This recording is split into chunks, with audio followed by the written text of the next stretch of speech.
I get to be smoked this week, finally. You want to know why? Well, I'll tell you why in just a moment.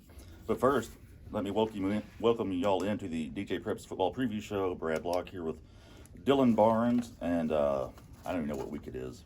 15, 16, whatever. It's the North Finals. 13, coming 14, up. I don't know.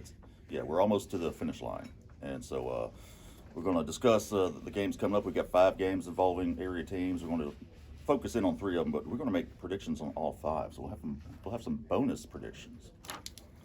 And you could accuse me of doing this, so maybe I'd have a chance to catch up. But even after last week, I still have no chance to catch up. I don't think so.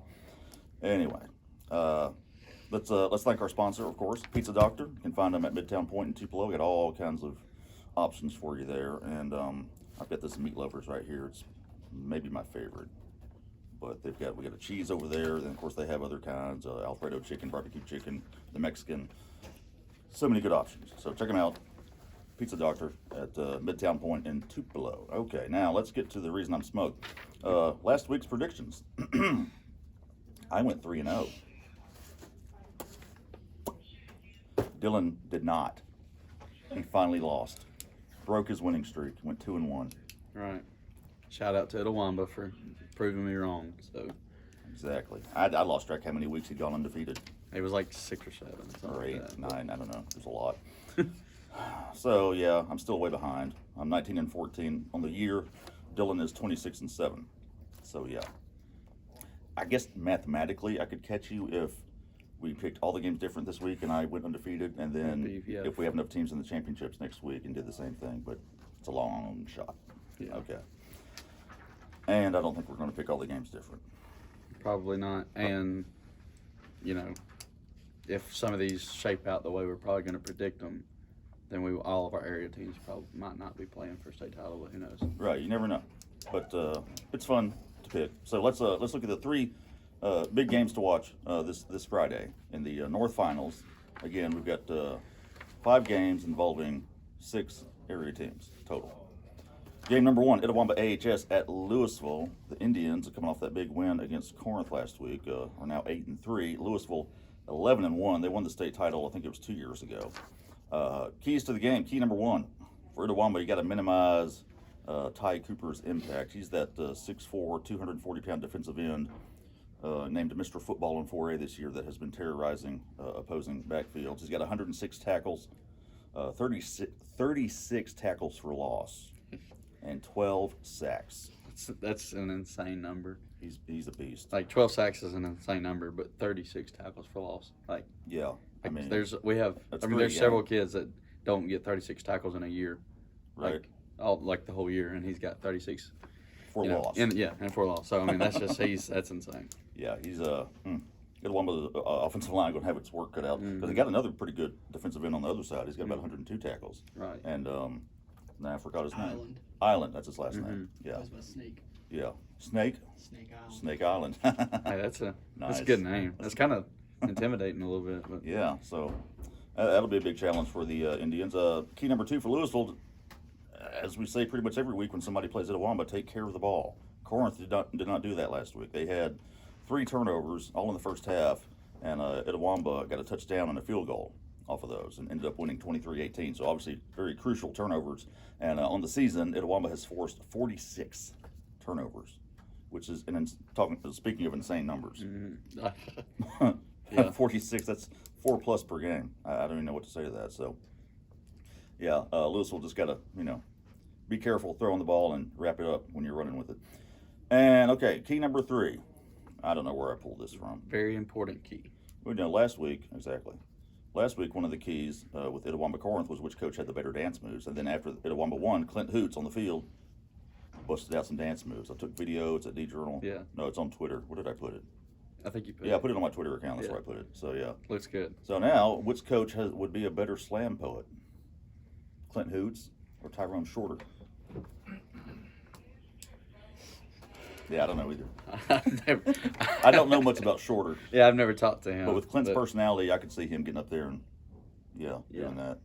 Definitely. Well, if they win, we'll have to. Maybe he'll do some have freestyle. to figure out how to get a video of him doing some slam poet. Freestyle slam poetry. So that'd be.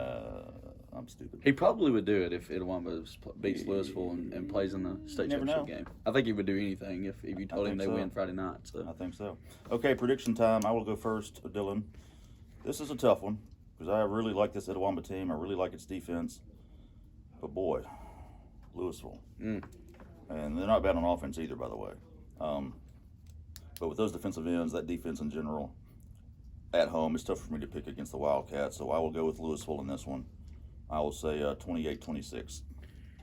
yeah, I agree. I think Louisville, their only loss all year long was to Starkville back in like week 2 or week 3 of the season, and it was a close loss. They were beating Starkville at halftime of that game, so they're one of the best teams in the state, and it's just kind of one of those things you just run into it at some point in the year, and at this point in the year everybody's good. So and Itawamba's 0-3 all time against Louisville, so pick the Wildcats too, 28-17. Okay. Game number 2, Biggersville at Nanih Waiya, 12-0 against 11-0. A couple of unbeatens in the 1A. It's the only undefeated matchup. That's right. In the state. Two undefeated teams. It is. So it should be a good one. Down there, that school is close to Louisville, is it not? Yeah, it's technically a Louisville address. You'll find out. Yeah. Because you're going. I mean, that's where I'll be. Keys to the game. Key number 1, Nanih Waiya slow down Goldman Butler. Biggersville is going to be without quarterback Drew Rousey again this week. He hurt his shoulder, missed the game last week, so they put Goldman Butler, the running back, at quarterback most of the game. They did let Dylan Rousey, Drew's brother, throw a few passes. But, I mean, Goldman did good. I think he threw 3 touchdown passes. Yeah, he accounted for 5 touchdowns, had 3 passing, 2 rushing. He had 3 completions, all for touchdowns. Yeah. So, they don't throw it a lot, with or without their starting quarterback. But, it's going to be a lot on Goldman Butler's shoulders this week. They know that he's getting the ball the majority of the time, but, he got it 41 times last week, and TCPS didn't have much success against them. But, I was there. He was just like throwing defenders off left and right. If you hit him high, he's 230 pounds at running back. If you hit him high, you're going to have a hard time bringing him down because he's just going to take his arms and just sling you off like a fly and just keep running. He's bigger than most defenders in 1A. Yeah. Seriously. I mean, he is. He looks good out there. So key number 2, can Biggersville slow Nanih Waiya's two-headed monster of Austin Sanders and Tyquan McCulley? These 2 running backs have combined for 2,635 yards and 33 touchdowns. People know about Sanders, but I mean the McCulley kid has some really good numbers too. And so that's going to be a 1-2 punch. That's going to be hard to handle for Biggersville. So its defense will definitely get tested. Key number 3. Try to say Nanih Waiya Warriors 5 times fast. And by the way, that's how you pronounce it. Nanih Waiya, which sounds weird. Waiya? That's what Robbie Falk of the Starkville Daily News told me one time. Okay. I used to pronounce it Nanih Waiya. That's how I still say that. Sounds better to me, but I want to be correct in this. Waiya. So Sounds like you got another Corinth thing going on right here. I guess. Yeah. Nanih Waiya Warriors, Nanih Waiya Warriors. I can't do it. But the pronunciation of Waiya sounds like Ed Orgeron trying to say Warriors. The Warriors. No oil. No oil. I can't. That's what it sounds like. So I'm probably still just going to say Nanih Waiya. I don't know. Warriors. Yeah, you're right. It does. Okay. That's a silly. He's so right. Prediction time. You go first, Dylan. I got to see Biggersville last week for the first time up close and personal, and obviously I came away impressed with because TCPS's offense is one of the they've been lighting up everybody, and TCPS's offense actually fared well against Nanih Waiya in the regular season too. And so Biggersville's defense holds up against that. I do worry about this different style of attack that Nanih Waiya does with these 2 running backs and the way they're so good. They're still good up front too, offensive line wise. So I think at the end of the day, the 2-time defending state champions, it's hard to pick against them. So I got it 38-21 Nanih Waiya. Yeah, I'm with you, Dylan. I can't pick against the 2-time defending champs. I mean, Biggersville has had a great run, and it wouldn't surprise me if they won this game, but I just think Nanih Waiya is going to have a little bit more at the end of the day. So I will pick the Warriors to beat the Lions, and I will say 33-22. There we go. Sounds good. Game number 3. This is the game I'll be at. East Union at Calhoun City. First trip to the 2A North Final for East Union. Calhoun City, it's 10th in 15 years that they're a little bit used to this. I think it's their 4th in the last 5 years. So Yeah, this is new territory for the Urchins, which is still a fairly young football program. Yeah, 2012 was their first year. Right, so. right. Heck of a job by Coach Todd Lott and the rest of that staff and the players to get to this point. And I think they can give Calhoun City a good game, but we'll get to the prediction in a minute. Keys to the game. Key number one for Cal City, just lean on your experience. I mean, these kids, like I said, this team's been to the North Final for the past 5 years. They make it to at least the third round pretty much every year. So these kids playing this year have plenty of playoff experience. They've been here before. So they're not going to get caught up in the moment or anything like that. Key number two for East Union, just stay scrappy, man. I mean, that seems to be kind of one of their calling cards. Last week against the North Side, they were down 22-6, came back and won 26-22. And we got some really tough kids like Colton Plunk and Hayden Roberts and those kind of kids. So I mean, I think that scrappiness can really go a long way. It didn't always show up in the stats, but I think that'll help them hang with Cal City into the second half. And key number three, what if it's called the Boneyard because there are actual bones buried beneath the field? That's what they call the Calhoun City field. Maybe that's where Hoffa is buried. I mean, who would think? I mean, there was at one time people thought he was buried under the goalpost at the Meadowlands, right? Maybe he's under the goalpost at the Boneyard. I'm just spitballing here. Who would ever think to look conspiracy theories are the thing now these days. Everybody's got one. I would agree, but like I talked about like a couple weeks ago, we previewed the Manatee Cal City game, and with those pit bulls all around the field, I feel like those dogs would probably dig up if there was some bones around the field. So they dug up Hoffa's feet and ran off with it. So it might have used to have had some bones buried in it, but those pit bulls at the trailers behind the end zone are they've already got them up. So. It's the bones of their opponents, their vanquished foes. And there's a few walnut bones over there, I'm sure. So. Including yours. Yeah. Seriously. Okay. Prediction time.